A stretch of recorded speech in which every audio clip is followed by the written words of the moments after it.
ഇന്ന് നമ്മൾ ഉണ്ടാക്കാൻ പോണത് ചിക്കൻ 65 വെച്ചിട്ടുണ്ട്. കുറച്ച് കുരുമുളക്, ഒരു മുട്ട, പച്ചമുളക്, ഒരു ചെറിയ ചെറുനാരങ്ങ, ഒരു കഷ്ണം ഇഞ്ചി, 2-3 വെളുത്തുള്ളി, ഒരു കഷ്ണം മല്ലിയിലയും പിന്നെ കോൺഫ്ലവറും ഇട്ട് ഒന്ന് മിക്സിയിൽ അടിച്ചെടുക്കാൻ പോകും. ഇതെല്ലാം കൂടി മിക്സിയിലിട്ട് അടിച്ചെടുക്കാൻ പോകും. മഞ്ഞൾപ്പൊടി,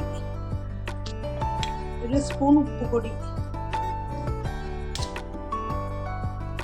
ഇതിലേക്ക് ഒരു മുട്ട ചേർക്കുകയാണ്, അരച്ച അരപ്പ്,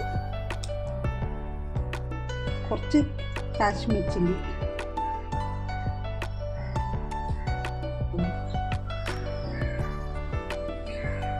ഇത് നന്നായിട്ട് എല്ലാ മസാലകളോടും കൂട്ടി ചേർത്ത് ഒന്ന് യോജിപ്പിച്ച് ഇളക്കി വയ്ക്കാം. മുളക് പൊടി നമ്മളുടെ ഓരോരുത്തരുടെയും ആവശ്യത്തിനനുസരിച്ച് നമുക്ക് ചേർത്ത് കൊടുക്കാം. 15 മിനിറ്റ് കഴിയുമ്പോൾ ഇതെടുത്ത് വറുക്കാം. നമുക്ക് വേപ്പിലയും വറ്റൽമുളകും ഒന്ന് വറുത്ത് കോരിയെടുക്കാം. അതിന് വെളിച്ചെണ്ണ ഒഴിക്കാൻ പോകും.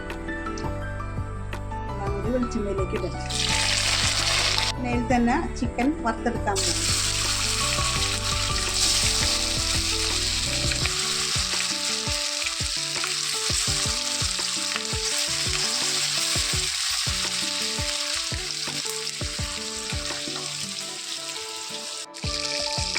ചിക്കൻ നന്നായിട്ട് മുരിഞ്ഞ് വന്നിട്ടുണ്ട്. ഇത് നമുക്ക് ഇനി ഒരു പാത്രത്തിലേക്ക് മാറ്റാം. ഇതിലേക്ക് ഇനി കുറച്ച് വേപ്പില, മുളക് കൂടി ഇട്ട് കൊടുക്കാം. അങ്ങനെ ചിക്കൻ 65 റെഡി ആയിട്ടുണ്ട്.